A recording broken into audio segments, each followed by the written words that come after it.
Hey, it's the champ Antonio Tarver. You're listening to Tarver's Take, the most informative take in boxing. Just remember where you heard it first. Man, I'm still on a natural high from this weekend, man. It was an unbelievable night of boxing brought to you by Your Excellency, Turki Alaalshikh. I want to say extended birthday. Happy birthday. He celebrated his birthday over the weekend, man. And he brought he brought LA out. I tell you, man. The front row ringside was amazing just to see all of the superstars and to know that boxing still is, you know, the number one sport, man, entertainment wise, the number one sport out there, man. It was back like the old days, man, like when everybody used to come to the fight. You know what I mean? When Mike Tyson used to fight, it was like that type of vibe. You know what I mean? Uh, and LA was fitting, the city and everything was fitting for this event. You know, Eminem came out and did his thing, man, and that was just, the icing on the cake, so to speak. But the main event lived up to the hype. I knew going in it was going to be a chess match, a strategic chess match of guys that have very high IQs, counter puncher, thinkers in the ring. Both guys was trying to set traps, but I knew, neither one could afford to make a mistake. Man, the first guy that made that crucial mistake was going to pay dearly, and I think both guys knew that. So respect was there from the outset, man. I think Crawford got his respect. Uh, Madrimov did feel his power. That's why he wasn't really going in there, out of control. He was definitely thinking in there. And Crawford, man, just really dictated the pace. I think he had the ring generalship. It was a Picasso type of performance, man. When you talk about how sharp he was, pinpoint accuracy, he didn't waste no punches. You feel me? Everything was placed, and I knew, he had to be dressed down in defense, and he was. And credit to Madrimov, man, he did get in. He did his thing. He defended his title. You know what I mean? But Crawford wins a unanimous decision, a very close unanimous decision, I might add, by the scorecards. You feel me? I personally didn't see that fight being that close. When you look at the ring generalship that Crawford displayed, man, Madrimov knew he couldn't come in and just anytime he wanted to. So most of the time, especially in those opening rounds, 3, 4 to 5, man, he was hesitant. You know what I mean? His work rate wasn't that much. His output as far as punches goes, he wasn't throwing a lot of punches. Even though he was moving a lot, everyone could see that. But that jab, I think, from Crawford was the real, it set the tone for the fight. And every time, Madrimov did get some shots off, everyone has to note that Crawford answered right away. And it was imperative that he did that because he didn't want Madrimov to get any type of confidence, at no time in that fight that Madrimov like took over. You know what I mean? He didn't, Crawford didn't give that. He didn't give that in. He did not let Madrimov gain control at, I don't think, any time at the fight, any time in the fight. But Madrimov showed that he had a chin. He was a very strong guy. You feel me? I just wish that he would have invested in that body, a little bit early. Maybe he could have snuck something up top that could have been, something significant, maybe causing a knockdown or something. I thought that Madrimov needed one of those type of dominant rounds to truly take control of the fight, and it was a masterpiece by Crawford, man, being able to, move like he did. He wasn't running. He stayed in front, but he always kept that target moving. You feel me? It's very hard to hit a moving target, and he always, was in position to fire back at any time. And so, it was a very good, professional, display of raw talent, ability, and that mindset, that to keep that type of focus, that game face. You feel me? He didn't give nothing away, and he took some shots. And that anytime, you got to have a chin in this game, man, because you're going to get tested. You're going to get hit, you're going to get cracked sometime, but it's how you take that shot, that matters. And sometimes that's the only way to open these guys up, where they're going to be willing to take risks if they feel as if they've had a little bit of success. You know what I mean? But Crawford wasn't trying to let Madrimov at any time feel as if he had a chance to truly win that fight. And I feel the judges may have leaned a little bit toward the champion, you know what I mean, on some of those close rounds. And that's why, it was 115, 113 on two judges' scorecard. And when I look at that, when you look at that fight, that means that if any one of those judges would have given one extra round to Madrimov, we have a draw. We have a draw. You feel me? And I just don't feel that fight was that close. You know what I mean? So, whatever that means, man. And, I don't know, if Crawford, he's going to have to take some time to really think about his next move. And, we know he's gone on record stating that he wants Canelo.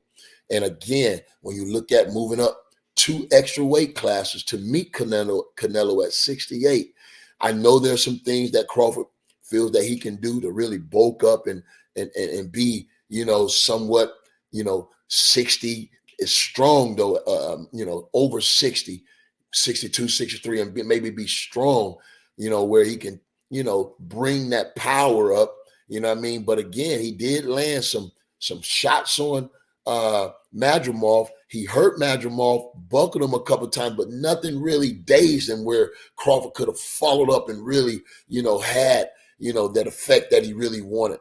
Land those shots, some bumps. He really didn't get a chance to detonate. You feel me? But he dig into the body to kept that jab, and he stayed out front of Madrimov. Even if it was, just by a little bit, he stayed out front, and that's all you need. You feel me? And I think he controlled everything. So hats off to Crawford. He becomes 4-division, champion, man. And it's not a lot of fighters. I only think about 6 or 7 did that. You know what I mean? And also with 2 undisputed divisions in there too. So, that's a caveat, man. And it really separates Crawford, from a lot of champions out there, the road that he's on right now. But that was a closer fight than we have come accustomed to seeing with Crawford. I don't know if, he was like I said, he could have, been a little spent with all the, moving around he was doing leading up to the fight. That could have probably, slowed him down a bit. The only thing I saw that I didn't, and I made a note of that, he came out dry. That he usually don't do that. And I was wondering what was that about. He came out a little dry. He wasn't sweating in the beginning. And maybe, that may have had something to do with, him not being able to really get off early like, we accustomed to seeing. But, he did what he had to do, man. And, I want to know, and I know we all anticipating what's his next move. I think we've heard that Turki Alaalshikh has offered Canelo made an offer, and hopefully we can get that fight, man, sooner than later, if it's to be. If not, Crawford has some options. Maybe he go back down to 47, you know what I mean? And we know what's down there waiting on him, you know what I mean? Boots in it. So that, fight right now might, be an option for Crawford. You know what I mean? We'll see, but I know he's going to put this fight under the microscope, and I believe, he'll feel good about his performance, getting by this one and moving on, and, maintaining, I believe he maintains his, pound for pound status, you know what I mean? And, but we looking, for what's next for Crawford, And on the undercard, man, it was a lot of great fights, man. And I think I had a notion that a lot of these fights would be this close and come down to really not knowing who would win the fight. And this was one of them, Miller and Ruiz, man. Midway through, I went live and I said it. It was too close to call. But after that, that midway point, I think Big Baby Miller really pressed him. I think he pressed Ruiz. He backed him up. He landed some combinations, and I think both of them really traded. Both of them gave as good as they got, but I believe Big Baby Miller really closed the show down the stretch, man. He landed a lot of clean shots on Ruiz, and we didn't know that at that time that Ruiz had suffered a dislocation or something with his hand. It was disfigured after that when he took his glove off, and I forget if it was his right hand too. So that, not knowing that, could have affected Ruiz down the stretch. But I thought, Big Baby did enough to win that fight, man. You saw he made adjustments. His conditioning was there to fight that long and put out like he did. So kudos to Big Baby, man, for getting back and really, stepping up and showing the world that he does have that type of ability. You feel me? And I would advise him, man, to get right back on it, bro. You're going to have something coming down the chute. Get right back at it, my guy. Get back in the gym, man. And, even I'll say the same for Ruiz when that hand healed up. Maybe we can see that one again. You feel me? I wouldn't mind seeing that one again, man. At least we know we're going to get fireworks. Maybe one of these guys can get back to the drawing board and then show some separation. You know what I mean? We don't know, but I'm sure Turki Alaalshikh going to have something in store for both of those guys who really came and put on for the people, man. The crowd, Ruiz had a big fan following out there, man, a lot of support.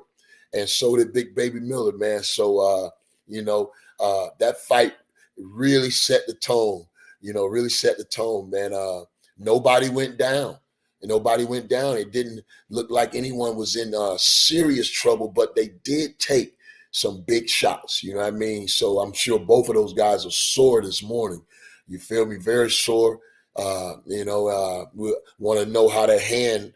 I'm pretty sure Ruiz went and got an X-ray. I think somebody said that he went back and the doctor snapped it back in place. You know what I mean? So, hopefully that hand heals up, man, and they can get that fight back on. But I felt Big Baby Miller did enough to edge it out.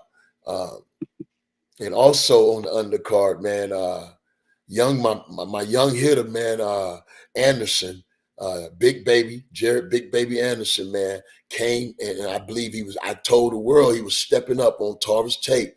I kind of felt like Bakole has shown a lot of advancement since his fight with Michael Hunter.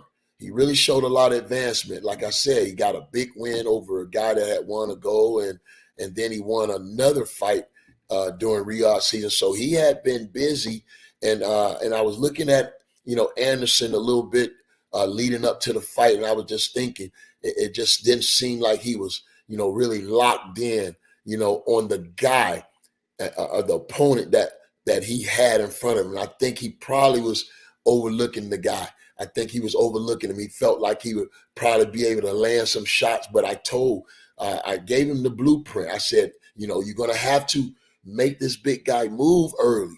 You ain't going to be able to afford to stand in front of this guy and let him get a shot off. And unfortunately, that's what happened early. And Anderson never really being in that position before, it was a surprise to him, and it didn't seem like he ever really got back, in the fight, man. And hats off to Bakole, man. He really, I think came prepared. You know what I mean? He came without the fanfare. He came and I saw him early that morning by the elevator by himself. You know what I mean? He wasn't really around a lot of people, but it looked like he was focused. You know what I mean? And you saw him at the weigh-in. He wasn't really cracking no smiles. He was all business. And I think that it carried over into the fight. It carried over into the fight. I just think Jerry got hurt too early, and then it was just repeated. You know what I mean? He could not really get nothing going, man. But hopefully he can really get back and really push himself, to get in tip-top shape. And you know what I'm saying? Get in tip-top shape, man, and get back on it. You know what I mean? A lot of times those one loss, like Bakole came in with, those one loss guys, it really ain't a loss when you make it a lesson. You know what I mean? But you got to really be honest with yourself. And sometimes it's hard to look in that mirror and tell ourselves, man, did we really, truly put our best foot forward? You know what I mean? And sometimes that answer ain't always what we want it to be, but we got to learn from our mistakes. You know what I mean? And only the fighter knows if he put his best foot forward.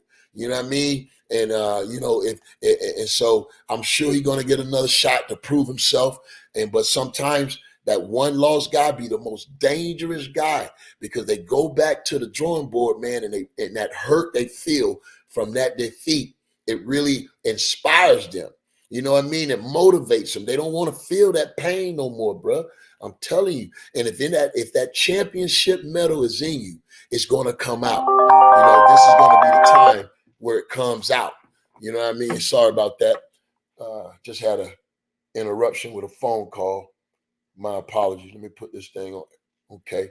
So, that's, you really have to look in the mirror, man. And like I said, if that champion is in you, you're going to make the right decision moving forward, man.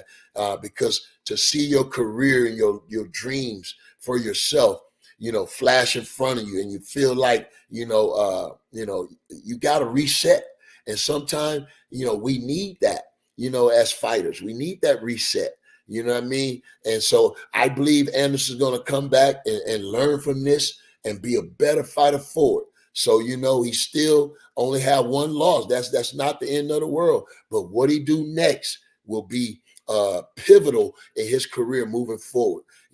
How he, really commits and dedicate himself to the sport, And like I said, we had a lot of things. And this card gave us everything. And upset was one of them. And in this fight, man, Pitbull Cruz, got upset by Jose Valenzuela, man, in a fight that was, controlled by a guy that I said earlier on Tarver's Tape was a master boxer.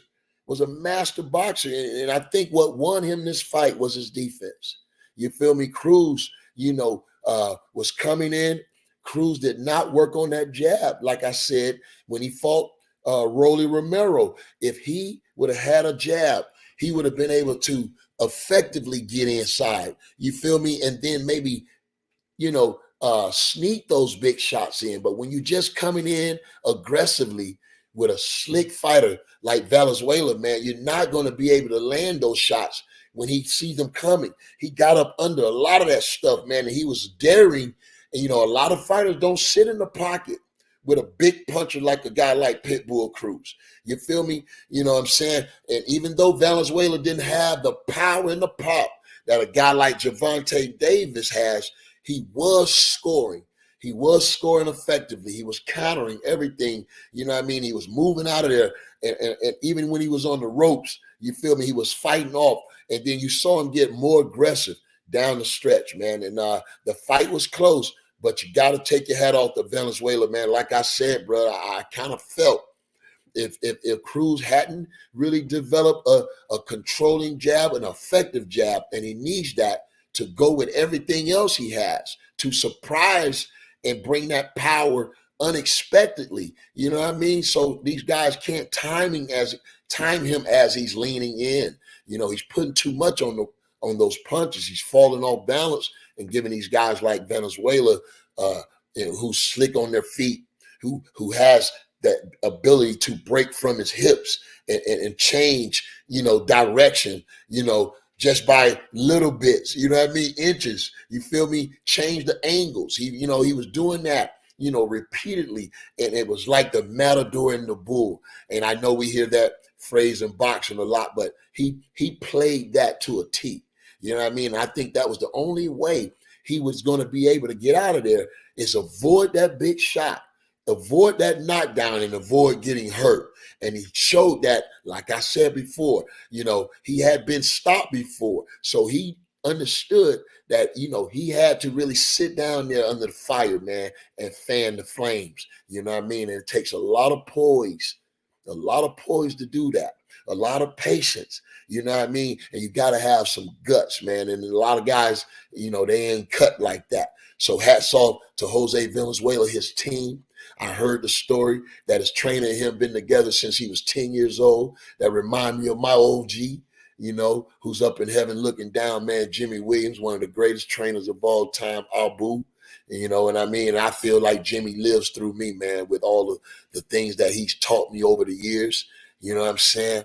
And it was just great to see that team, man, get that big win. And that's what it's all about, man, believing in your fighter and working at it, and giving yourself the best chance to win by having the right game plan. You feel me? Like Venezuela, man, he fought the right game plan. You know what I mean? He didn't get too brave. He kept his head in the game and kept his neck and his head on a swivel. So that was the right strategy. You feel me? It wasn't about no style. I'm coming in with it. No, I'm going to do what it takes to get this victory, man. And so that's what it was all about. An unbelievable night of boxing, top to bottom.